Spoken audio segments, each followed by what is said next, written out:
we're talking about mistakes that I see Pinterest managers making today in regards to packaging their offers. Hmm. This is a good one. I've seen so many different packages from different Pinterest managers over the years. So this will be super interesting. I'm excited to hear your take. Yeah, so if you're a Pinterest manager and you're really struggling to book clients, you could be making this particular mistake that we're going to talk about today.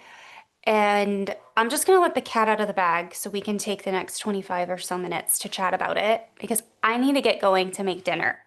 Oh, okay. Good to Should have know. told you that earlier. What are you making? What are you making? Just chicken noodle soup and Hmm. sandwiches. How So nice. super simple. Yeah, Okay, comfort food. cat's out of the bag. The mistake is copying everyone else's Pinterest packages. Totally. And by the way, I'm looking at the notes about today's thing. I'm not like randomly scrolling Instagram while you're talking. Yeah, I'm so glad that we're talking about this because honestly, like it is such a problem. And when I just said like I've seen so many different packages over the years, that's exactly what I was thinking about. I was thinking about how often I would like look at other people's packages, other Pinterest managers when I was doing Pinterest, and I would be like, "Oh my God, they took my copy." It happened like three times where like I literally it was like they copy and pasted my sales page. And honestly, like I don't even really care because I'm not the kind of person who's like worried about that, but you're right. People do it all the time. I don't know why they do it so much in Pinterest world, but it happens a lot. It's like, "Oh, this is how you do Pinterest packages." But no. Okay, sorry. I'm going to stop yelling about this.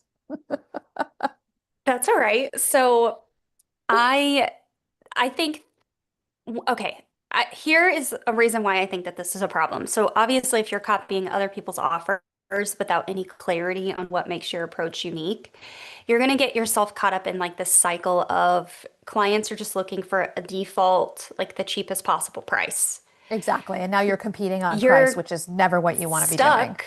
Right. No, now you're stuck competing on price, and price is like there's no competing with like a $200 package. I was Right. just looking at a Pinterest manager's prices a few days ago, and she charges like $470, and she makes like hundreds of pins a month. There's no way that she's doing it the way that she's claiming she's doing it on her website. She has to be hiring it out in like foreign countries or something. Yeah. So that's not what we're talking about today, but still, like, Hmm. that's what you're going to end up getting into is like the lowest possible price, Right. and you're going to burn yourself out. So you're going to get stuck in this price, race to the bottom thing, and you're going to also be comparing yourself constantly to other people, which is going to kill your confidence in what you're Hmm. doing. I've Yep. had far too many conversations with Pinterest managers over the years, and they are always like, oh, well, should I offer more pins or should I do repurposing or should I do this or should I do that? It's like, well, what do you want to do for your clients? What are your clients' needs? Because if you choose a niche or an industry or a specific method of doing your Pinterest strategy, then what you include in your packages probably should be different than Yeah, other people's. exactly. Yep. Yep. So it's really difficult to articulate your value of what you bring to the table of your strategy if you're just Like everybody copying else. and pasting. Yep. Yeah. Yep. Yep. Exactly. Yep. So, Totally.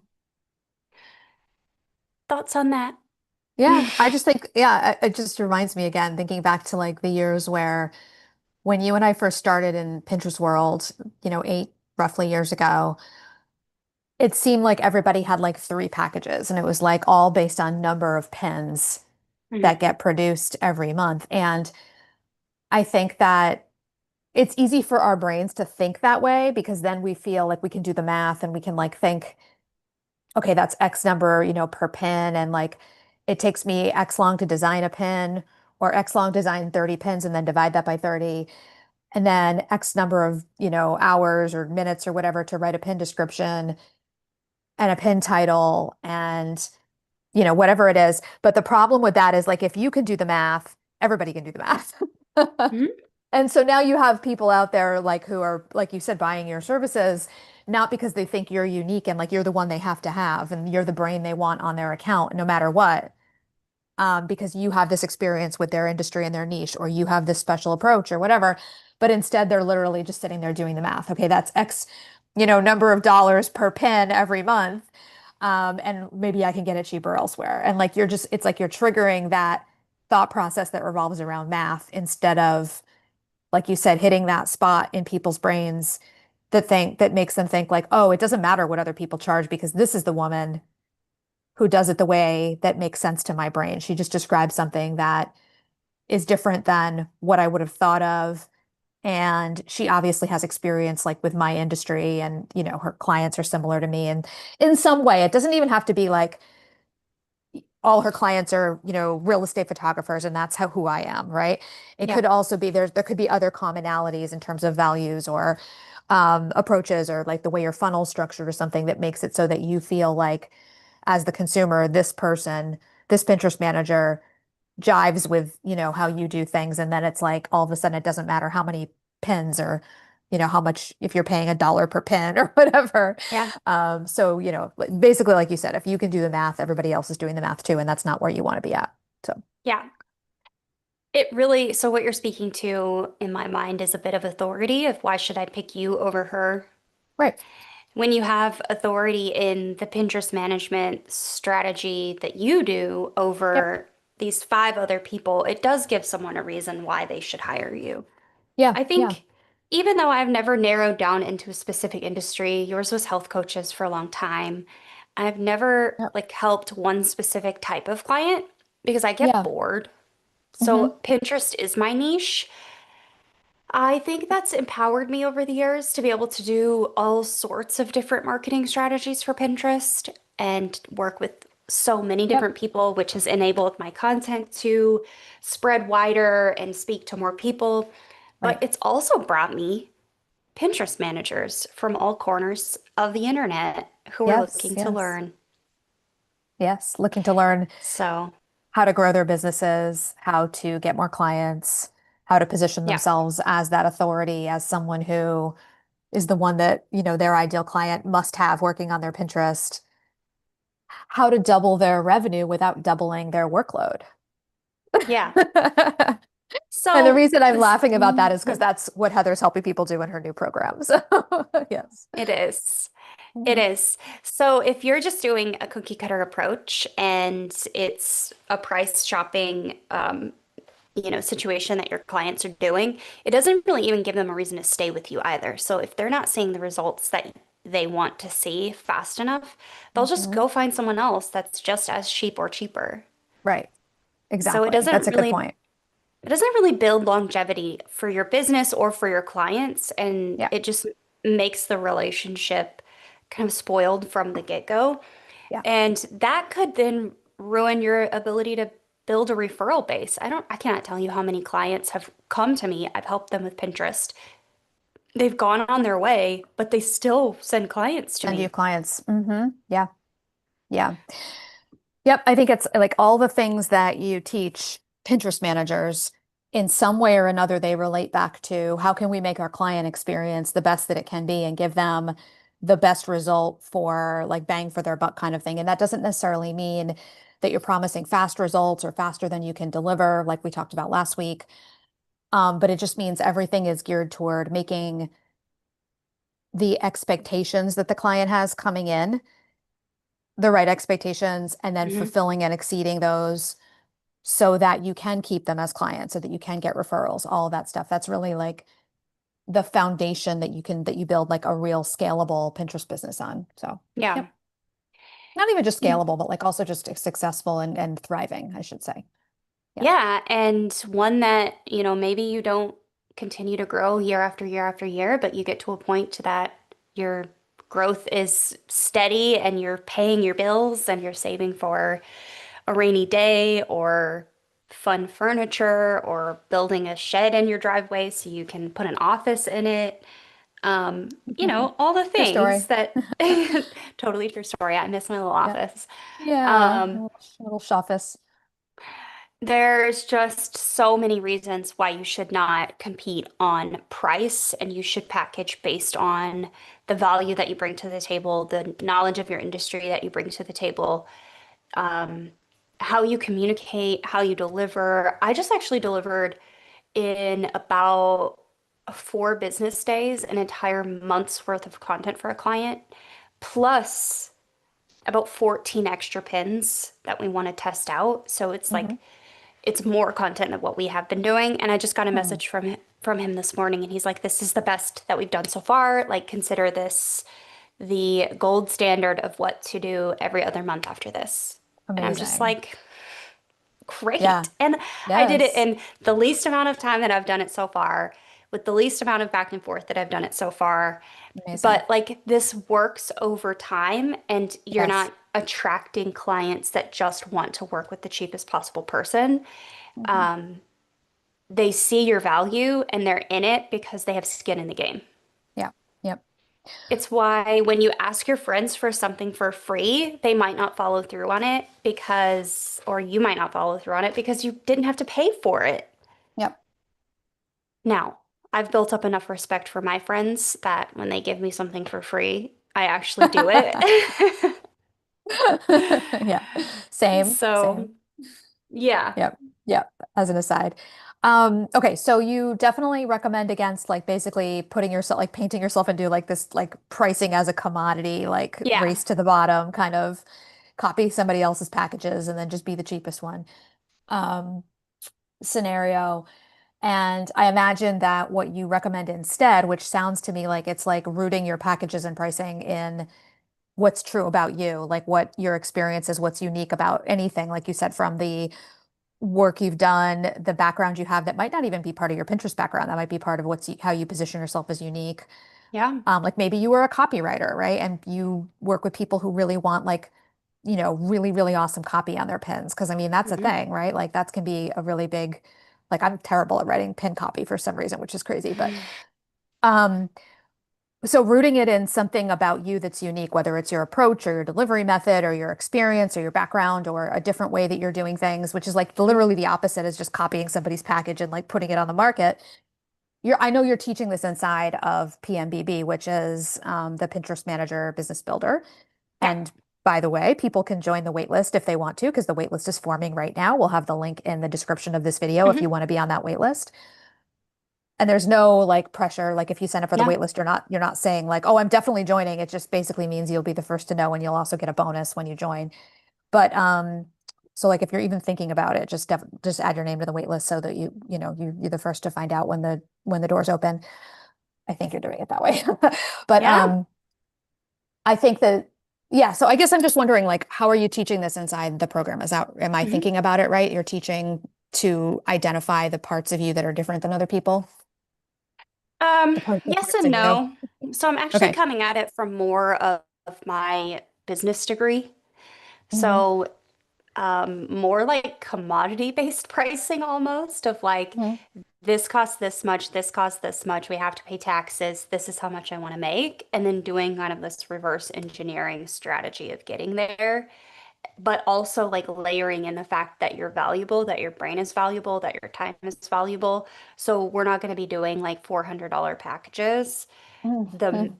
minimum that anyone these days should be charging is like 800, and I'm probably still going to tell you to raise your prices.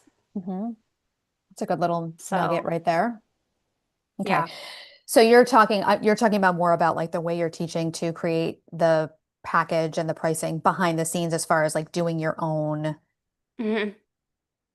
your own math, but not making that math necessarily like showing through completely in the customer No, pace facing package essentially, right? Like we were talking about no. earlier. So it's like how you figure out how to be profitable, which makes sense because the promise of your program is to double your revenue without doubling the workload that you have.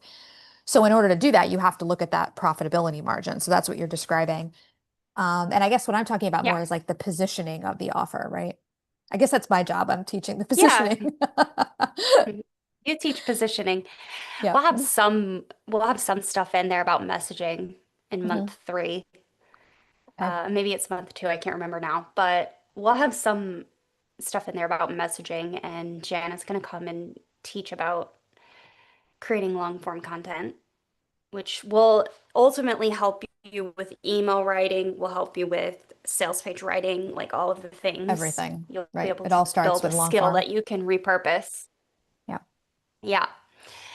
So I really think that your clients are buying not only your brain, but the value that you bring to the table. Now, notice I haven't said charge your worth. That's not a Mm, thing. We're not doing that because you're worth so much more than what like you could put on a web page.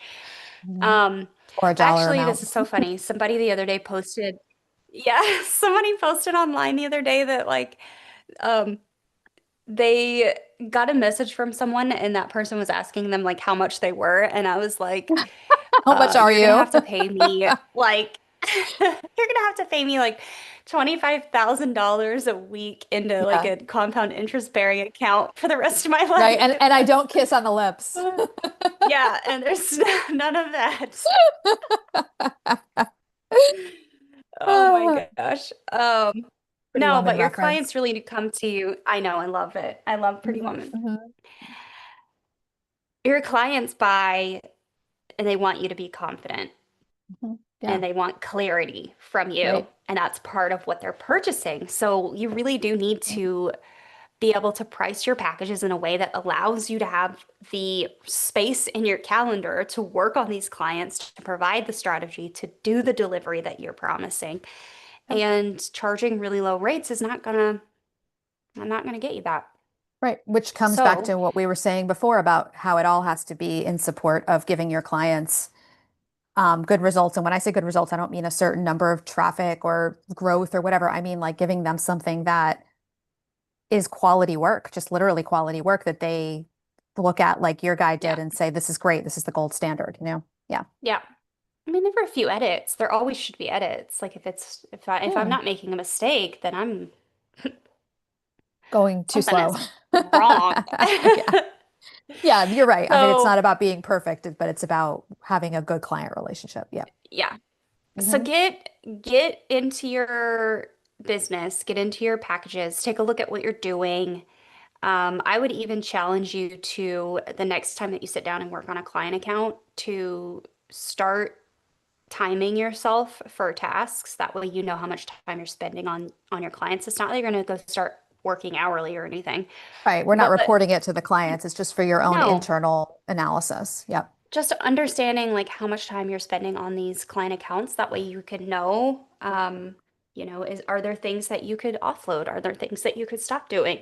Is there Yep. stuff that you just hate doing and you don't want to offer it anymore? Um, and then just working on your packages and potentially rewriting them. Now, if you want to learn how to package and price your offers, this is going to be module one, pretty much all of month one in the Pinterest Manager Business Builder program. So I would hop on the wait list. It is not an exorbitantly priced course. It's the first time I've ever launched it. So there is going to be an entry level price coming in. So get on the wait list. Like Jenna said earlier, you don't have to commit to buying the course if you don't want to, but at least you can hear more about it over the coming month and give it a thought. Yeah. It's going to be so good. It's a long time coming. I know people have been asking you to provide a space like this for Pinterest managers and Pinterest 2 years. strategists, Pinterest VAs, social media managers who want to offer Pinterest or are Mhm. offering Pinterest. Those are the types of people I know this is for. And Yeah. really, it feels to me like it's more than 2 years. I remember on Clubhouse, people wishing that you had a program for them. So that was more than 2 years ago, right? It's been Crazy. two since I started working on this one. It'll be 2 years in October. Okay. Yeah. It's insane. Yeah. So, It's finally okay. coming. It's finally coming. It's heatherfarris.com/PBB for now. That is the landing page that you can go get on the waitlist, read more about the program, and let us know if you have questions, obviously in the comments, or you can email me. My email address is on the sales page as well. So you can definitely email me questions. And we'll see you next week. Next week, we have a video planned. Oh my gosh. It's about why your client experience. Jana, we have a video planned already for next week. Oh, a Can you topic believe for our that? live, you mean? Okay, got it. Got it. What is it? Sorry. Remind me. It's why your client experience starts and ends before the work does. You So broke next up week to we're me. Oh, I know. It's about why uh your client experience. Okay, got it. yeah, Yep. it's about client experience. So same Okay. time, same place next week. Come join us live or catch the replay. And then the following week after that, we're just taking a 1 week off Yep. and I'll be we'll be traveling, back. so. Yep. We'll be back after that. Okay. Okay, Jana, See ya. that's it.